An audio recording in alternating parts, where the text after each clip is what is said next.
aujourd'hui, on vous invite à continuer notre voyage dans le livre des Proverbes avec Julie et Patrice. Donc, pour commencer, avant de plonger dans le verset du chapitre 1, verset 7b, où nous étions rendus hier, on voudrait prendre le temps de situer un peu le livre des Proverbes dans son contexte. Oui, parce que il faut comprendre c'est quoi le livre des Proverbes, où est-ce qu'il se situe dans les Écritures, pourquoi il est là. Puis je pense que on ne fera pas tout ça aujourd'hui, mais on va en parler un petit peu tous les jours du livre des Proverbes comme tel. Donc, premièrement, le livre des Proverbes fait partie des livres qu'on appelle poétiques, et non pas seulement poétiques, mais les livres poétiques et de la sagesse. Oui, ça fait partie des livres de la sagesse. Donc, on parle de psaumes, proverbes, et en particulier proverbes, Ecclésiaste, Job. Hein? Ce sont des livres poétiques, mais qui englobent aussi des livres de la sagesse. Donc, qui dit poésie dit que ça rime. Non. Parce que la poésie hébraïque, parce qu'à l'origine, on l'a dit à quelques reprises, c'est écrit en hébreu. Donc, c'est pas une question de rime ou de maître comme en français, comme en anglais. Tu peux-tu nous en parler plus? Oui, c'est une question de parallélisme. Ça veut dire quoi?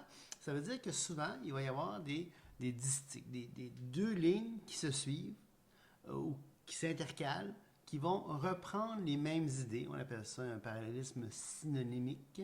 Ou antithétique, ça veut dire qu'ils disent le contraire l'un de l'autre.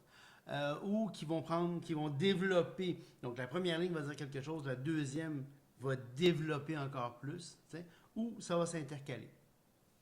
Donc, synonyme, ça veut dire la même chose. Par exemple, si je dis aujourd'hui je reste à la maison ou aujourd'hui je reste dans mon foyer, je suis pas en train de dire que je suis dans le poêle en bas en train de me faire cuire, mais je suis en train de dire qu'on reste dans notre chez nous. Je viens donc d'utiliser 3 synonymes. Maison, foyer, chez nous. Exactement. D'ailleurs, on le voit au verset 5, hein, si tu regardes, que le sage écoute et il augmentera son savoir, que celui qui est intelligent acquérera de l'habileté. Donc, il y a comme le même genre d'idée qui est répétée, qui est développée. Hein, ça amène un sens plus précis, mais on voit qu'il y a un parallèle qui est dressé. T'sais.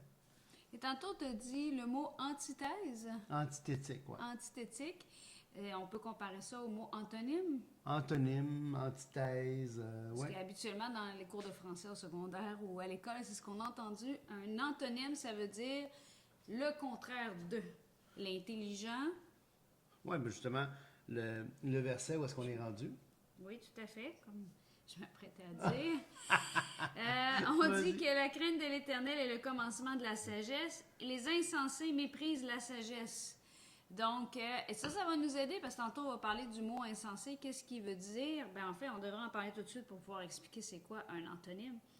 Le mot insensé, dans le contexte des Écritures, ça ne veut pas dire qu'il est fou.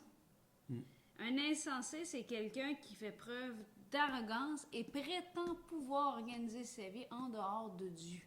Donc, c'est le contraire de quelqu'un qui a la crainte de l'Éternel. Fait que lorsqu'on dit la crainte de l'Éternel, les gens qui ont la crainte de l'Éternel, c'est une catégorie de personnes. Et les insensés, on pourrait dire que c'est l'antithèse. Oui, exactement. Exactement. L'antithèse, le contraire. Un peu l'antonyme, mais en tout cas, l'antithèse, c'est le terme plus juste. Oui, effectivement. Et l'insensé, on va le retrouver souvent. C'est un thème qui est récurrent, qui revient régulièrement dans le livre des Proverbes. Pourquoi? Parce que c'est un livre de sagesse. Et on met en parallèle, ou on met en contraste, on devrait dire, le sage et le fou. Le fou, c'est pas celui qui a des lacunes d'apprentissage ou qui a des difficultés d'apprentissage. Non, le fou... Ou qui court partout comme une poule sans tête. Ou qui court partout avec un entonnoir sur la tête, là. Je t'imagine quand même. Hey! Hein? C'est pas ça le fou, là. Hein? On parle pas de... C'était quoi? C'est-tu dans Astérix, c'est les 12 travaux, là? Oui, quand ils s'en vont, quand tu es un sanglier. C'est ça, c'est-tu? Puis, Ah oui, l'hypnotiste. Puis Astérix lui répond, je suis un sanglier, tu es un sanglier, Et finalement, il part avec sa lampe, avec sa chandelle, puis il court comme un fou. C'est ça? Oui, c'est... Ou il n'y avait pas aussi la bureaucratie, là, le bâtiment, les bureaucrates, là? Oui, ben ça aussi, c'est dans les 12 travaux. C'est ça aussi, La ok. Maison des Fous. En tout cas, la maison des fous, là. Bon, fait qu'on voit que c'est pas ça du tout. Voyez nos repères culturels, là. C'est très, très top. On ne parle pas contre Astérix et Obélix. Ça se trouve être un classique de tous les bons ciné-cadeaux. Ça, c'est sûr. Ça, c'est sûr. J'ai grandi en lisant ces BD. OK. Donc, la crainte de l'éternel, le commencement de la science, les insensés méprisent la sagesse et l'instruction. Tu as fini avec ton introduction? Ouais. Ouais? On continue Ok. la prochaine fois. Donc, comme on a dit, ben, un insensé, c'est quelqu'un qui fait preuve d'arrogance. Je trouve ça intéressant, le terme qui fait preuve d'arrogance, parce que dans le contexte qu'on a vu hier, que la crainte de l'Éternel, c'était une confiance respectueuse. Donc, on pourrait dire un peu que soit que tu respectes, soit tu es arrogant. Ah, c'est un bon point. C'est vraiment un bon point. Tu sais, tu méprises, dans le fond, tu n'as aucun respect, aucune sorte de douceur. Tu ne te fais pas confiance d'une part, puis non seulement tu ne fais pas confiance, mais en plus, tu es arrogant, tu méprises, tu insultes. Donc, écoute, mon fils, l'instruction de ton père et ne rejette pas l'enseignement de ta mère. Encore une fois, on voit le beau parallèle, sauf que là, on voit le père et la mère qui est le parallèle, tu sais, et ensuite l'instruction et l'enseignement, deux autres parallèles. Un bel exemple d'un parallélisme synonymique. Et pourquoi on prend le temps de dire instruction et enseignement? Est-ce qu'il y a une différence avec les deux termes? Ben, l'enseignement, c'est peut-être plus les principes généraux. Puis l'instruction, ça a plus tendance à maintenant comment tu appliques les principes. T'sais? Comment tu prends les principes puis que tu peux en vivre, instruire. Je pense que c'est ça la connotation, la précision qu'amènent les deux sens. C'est l'enseignement. C'est sûr que dans l'instruction, il y a de l'enseignement, puis dans l'enseignement, tu espères que ça amène à quelque chose de pratique, fait que tu as de l'instruction. Mais les deux mettent une petite nuance additionnelle, je pense. Pourquoi on devrait écouter l'instruction? C'est écrit ensuite au verset 9, « Car c'est une couronne de grâce pour ta tête et une parure pour ton cou. » Ce qui est intéressant dans ça, c'est que ça nous amène à introduire le mot « car » qu'on va retrouver. Souvent, dans la Bible, il y a des conjonctions de coordination, des mots qui servent de liaison entre différentes idées. On en a déjà vu un quand on disait pour. Mais le mot « car », c'est vraiment de coordination, ça veut dire comme un « et ». Il y a un lien entre. Tu ne peux pas faire fi de ce que tu viens de lire pour interpréter la phrase qui suit. Oui, ça c'est... En fait, ça, partout dans les Écritures, tu sais, souvent on va tourner... Vous savez, quand j'étais avant d'être chrétien, je faisais du I Ching, là, un genre d'art divinatoire chinois, là. Puis il y avait un livre, puis là, il fallait avec des bâtons, là, on tombait là, au hasard dans le livre, puis tu lisais la petite maxime qui était là, puis ça donnait un sens, une direction. La Bible, c'est pas ça. Là. C'est pas un livre de divination. Tu sais pas au hasard que tu peux tomber dessus puis dire ah ben voilà ce que c'est ma parole pour aujourd'hui. Je dis pas que Dieu peut pas utiliser parfois ça, mais c'est pas comme ça que la Bible se lit. La Bible se lit, c'est un livre. On la lit et toutes ces conjonctions, ces petits mots-clés, les mots liens, les expressions comme ça, les conjonctions, les pronoms relatifs, tous ces petits mots là, des fois qu'on balance, sont importants. Ils ont toute leur importance. T'sais. Donc, c'est intéressant aussi de dire que l'instruction, l'enseignement, c'est une couronne de grâce pour ta tête. C'est le mot grâce qui... Oui, c'est un beau mot. Le couronne de grâce, c'est le mot ken en hébreu. Et puis, ça veut dire justement plaisante, agréable. Hein? Qui relance aussi le mot grâce comme on le comprend dans les milieux plus chrétiens. Là. Mais c'est le sens de agréable. Tu sais, comme quelqu'un qui est gracieux dans ses mouvements. Tu sais. Alors, ça met une couronne sur ta tête. Ça veut dire que ça rend agréable la manière que tu penses, la manière que tu es. Tu sais. et la direction que tu donnes. Parce que après ça, ça dit une parure pour ton cou. T'sais. Le cou est souvent vu comme étant la direction que tu donnes à ta tête. T'sais. Alors, c'est une couronne, c'est une parure qui rend agréable ça. T'sais. Ma femme me dit souvent d'ailleurs que je suis la tête du couple, mais qu'elle est le cou. Pour venir à quelque chose un peu plus sérieux, quoique ça, c'est très sérieux. On a aussi dans l'idée de une parure pour ton cou. Encore une fois, je vous invite à regarder les versets qui sont parfois référés au centre de votre Bible. Si vous n'avez pas de Bible comme ça, ben, c'est peut-être une bonne idée de s'en procurer une si on veut aller plus loin dans les Écritures. Ça nous réfère au Proverbe 3, 22, qu'on va lire plus tard, mais c'est quand même intéressant de dire parce que on parle de mon fils que ses enseignements ne s'éloignent pas de tes yeux, garde la sagesse et la réflexion. Donc, on a une continuité avec ce qu'on vient de lire. Et ça poursuit en disant, elles seront la vie de ton âme et l'ornement de ton cou. Donc, on a la parure, on a l'ornement. Tu sais, moi, je porte une chaîne que mon mari m'a offert. Regardez ici, c'est pas joli, hein? Bon, pour ceux qui ne voient pas, c'est une clé de sol. Vous devinez que c'est ma musique. Donc, mais c'est une belle parure, mais c'est encore plus extraordinaire, je pense, si on a la parure qui vient de la sagesse puis de l'intelligence. Et c'est intéressant, ça va encore plus loin. Elles seront la vie de ton âme. C'est ça. Historiquement, dans le contexte aussi, les parures, les ornements de tête, tout ça, c'était souvent lié à la royauté. Hein? Et donc, c'était des symboles de royauté. Et ce que le texte est en train de dire aussi, c'est que, écoute, ça te donne de la dignité. Tu as beau pas être roi, mais ça te donne de la dignité. Tout à fait, c'est magnifique. Et là, je pense qu'au verset 10, on rentre dans le début de ces enseignements-là. Premier enseignement, mon fils, si des pécheurs veulent te séduire, ne te laisse pas gagner. Ouais. Et là, on voit vraiment que là, ces deux lignes-là, hein, c'est pas un parallèle. Le deuxième poursuit ou continue, vient compléter l'idée de la première ligne. Mon fils, si des pécheurs veulent te séduire. Alors déjà, c'est la condition. Hein?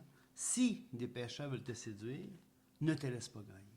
Alors là, le commandement clair, on disait que hier, c'était des maximes, des proverbes, des sentences, des conseils judicieux, puis que c'était pas des lois. Mais quand même, il y a certains commandements clairs dans les Écritures, même dans les livres des proverbes, et il y en a un ici, ne te laisse pas séduire. Ça veut dire quoi? Ça veut dire que Dieu s'attend qu'on dise non. Quand quelque chose autour de nous veut nous séduire. Hein? Qu'on dise non. Donc, Dieu s'attend à ça de nous. On peut dire simplement non et on peut refuser la séduction. Ne te laisse pas gagner. Et s'ils disent, viens avec nous, dressons des embûches, versons du sang, tendons des pièges à celui qui se repose en vain sur son innocence. Alors, c'est comme si l'auteur là, dresse toute une petite scénette, là, un scénario. Hein? Nous trouverons toutes sortes de biens précieux, nous remplirons des butins nos maisons, tu auras ta part avec nous, il n'y aura qu'une bourse pour nous. Alors, il déclare, ça peut être alléchant, surtout pour un jeune homme ou un adolescent. Il y a des groupes, on veut faire partie, on veut être dans le groupe IN, on est à l'école, on est au secondaire, on est quelque part, on veut être dans le groupe. Laisse-toi pas voir. Non, tout à fait. Puis ça peut toucher différentes... là, ici, on a un exemple de quelqu'un ça nous paraît extrême, là, dressons des embûches, versons du sang. On peut changer, non pas changer le texte, mais avoir plein d'autres images. Là. Ça peut dire, viens avec nous, on va aller consommer, viens avec nous, on va aller voler quelque chose, viens avec nous, on va... Tout ce qui peut, tout ce qui pourrait être séduisant. On a un exemple quand la femme de... quand Joseph, là, dans l'histoire de Joseph, dans Genèse... Avec la femme 39, de Potiphar. Quand la femme de Potiphar va le voir puis lui dit couche avec moi. Il arriva que la femme de son maître porta les yeux sur Joseph et dit, couche avec moi. Il refusa, il dit à la femme de son maître, voici, mon maître ne prend avec moi connaissance de rien dans la maison. Il a remis entre mes mains tout ce qui lui appartient. Il n'est pas plus grand que moi dans cette maison. Il ne m'a rien interdit, excepté toi, parce que tu es sa femme. Comment ferais-je un aussi grand mal et pécherais-je contre Dieu? Fait que le fait que ce soit pas lui qui ait initié. Oui. Parce que des fois, on se dit, oui, mais c'est pas de ma faute, c'est pas moi qui ai initié. Ça change rien. Joseph affirme, comment ferais-je un aussi grand mal? Fait que c'est intéressant de voir qu'il commence en disant, mon fils, si des pécheurs veulent te séduire, embarque pas avec eux autres. Ouais, c'est ça. Ne te mets pas en chemin avec eux, détourne ton pied de leur sentier. Ça veut dire, tiens-toi même pas avec eux autres. Mets une séparation entre toi et eux autres. Tiens-toi même pas avec eux autres. Ça vaut pas la peine. T'sais, ça vaut vraiment pas la peine. Car leurs pieds courent au mal, ils ont hâte de répandre le sang, mais en vain jette-t-on le filet devant les yeux de tous ceux de tout ce qui a des ailes. Tu voulais dire quelque chose? Oui, je vais retourner au verset... pas d'excuses, on discute. Au verset 15... ce qui est intéressant, c'est que là, il y en a qui diraient, ah oui, mais dans ce cas-là, ça me sert à rien d'aller parler du Seigneur, disons, à quelqu'un qui est dans le péché ou d'aider quelqu'un, parce que, tu vois, il est écrit, détourne-toi ton pied de leur sentier. C'est pas ça que c'est dit. Mon fils, si des pécheurs veulent te séduire, on continue, détourne ton pied de leur sentier. Oui, c'est ça. Sac ton camp de ceux avec qui pourraient te séduire. Ça ne veut pas dire, va pas aider quelqu'un qui est dans le besoin. Ça veut pas dire qu'on doit juste tourner la tête, les yeux, les mains du pécheur puis dire, ben tant pis pour lui.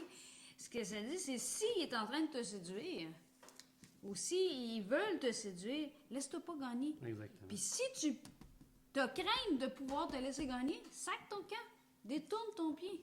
Ce qui est intéressant dans ça, c'est ne te laisse pas gagner. Dans le fond, c'est pas au pécheur de te gagner, c'est à toi de les gagner. Amen. C'est pas la job du pécheur ou de celui qui connaît pas Dieu de te gagner à leur cause. T'sais. C'est toi qui dois les gagner. T'sais. Celui qui gagne des âmes est sage. Alors on a à les gagner, on a à les. Et donc, s'ils veulent te séduire, laisse-toi pas avoir. Mais soit, en d'autres termes, je disais souvent, soit un thermostat, soit pas un thermomètre. Toi, change la température autour. Le feu est en train de s'éteindre, ça sera pas long. Toi, change la température autour. Laisse-toi pas changer par la température ambiante. Oui, tout à fait. Puis c'est intéressant parce que quand on continue, ça dit, c'est contre leur propre sang qu'ils dressent des embûches. Fait, ça va encore plus loin. C'est que le pécheur qui vit dans cette vie, qui vit dans cette vie pour toutes les raisons du monde, il est en train de dresser contre lui-même un embûche. C'est pas seulement à toi qui dresse un embûche en disant viens-t'en, viens-t'en, viens-t'en, viens-t'en. C'est dans sa propre vie. Oui, c'est ça. Oui, parce que, et le verset tout de suite après, on voit le beau parallèle, hein? C'est contre leur propre sang qu'ils dressent l'embûche, c'est à leur âme qu'ils tendent des pièges, l'âme est dans le sang, hein? Dans le contexte de l'époque, dans la Bible, c'est ce que ça dit. Donc, c'est contre leur âme qu'ils tendent des pièges. Donc, en bout de ligne, là, c'est eux-mêmes qui vont tomber dans la fosse. C'est eux-mêmes qui font tomber dans la fosse. C'est à leur propre vie. C'est pas le sang innocent. Oui, ils vont verser le sang innocent, mais c'est pas... En bout de ligne, c'est eux autres aussi qui vont se faire tuer là-dedans. Donc, si on reprend l'expression « tendons des pièges », on le voit dans le verset 11 qui dit « tendons des pièges à celui qui repose en vain sur son innocence ». Puis en même temps, ça dit au verset 18 « c'est à leur âme qu'ils tendent des pièges ». Dans le fond, il est en train de dire « mon fils réalise que c'est eux autres les innocents ». Oui, c'est ça. Ah oui, absolument. Puis on voit une autre caractéristique du livre. Les gens aussi autour peuvent être des innocents. Ceux qui vont succomber à la... Oui, c'est ça. Ceux qui vont se laisser tenter, qui vont laisser séduire, qui vont se laisser gagner, bien, ils vont faire partie aussi de ces innocents-là. Oui, c'est ça. Puis une autre caractéristique du livre des Proverbes, puis peut-être qu'on pourrait terminer avec ça, Julie, je ne sais pas ce que tu en penses, c'est qu'on voit qu'il y a quand même un parallèle entre des lignes subséquentes qui se suivent. Puis aussi des parallèles plus grands. Hein. On voit, ils tentent des pièges. Et là, c'est à leur vie qu'il y a qui tentent des pièges. Il y a comme un lien, là, même dans une structure de strophe. De paragraphe, oui. Où est-ce qu'il y a des liens qui s'établissent comme ça. C'est une très bonne idée de terminer là-dessus. Juste se rappeler qu'on ne se laisse pas gagner par le péché. Ou par des gens qui veulent nous séduire ou nous amener à gauche ou à droite. Puis demain, lorsqu'on va continuer, ça va être intéressant parce qu'on va commencer le verset du Proverbe 1, verset 19, qui va commencer par un autre mot intéressant, le mot « ainsi », ce qui va nous permettre de faire un récapitulatif de ce qu'on vient de voir. Je vous invite peut-être à aller un petit peu plus loin d'ici demain. Pourquoi pas prendre le temps chez vous de lire le livre du Proverbe 1. Vous pouvez lire au complet. Aujourd'hui, on a fait les versets avec hier 1 à 19. Demain, on ne sait pas où est-ce qu'on va se rendre. On y va jour après jour. Mais je vous encourage à le lire vous aussi. Puis quand on va partager ensemble, ça devrait vous permettre d'aller encore plus loin. Donc, soyez bénis. Allez, au revoir.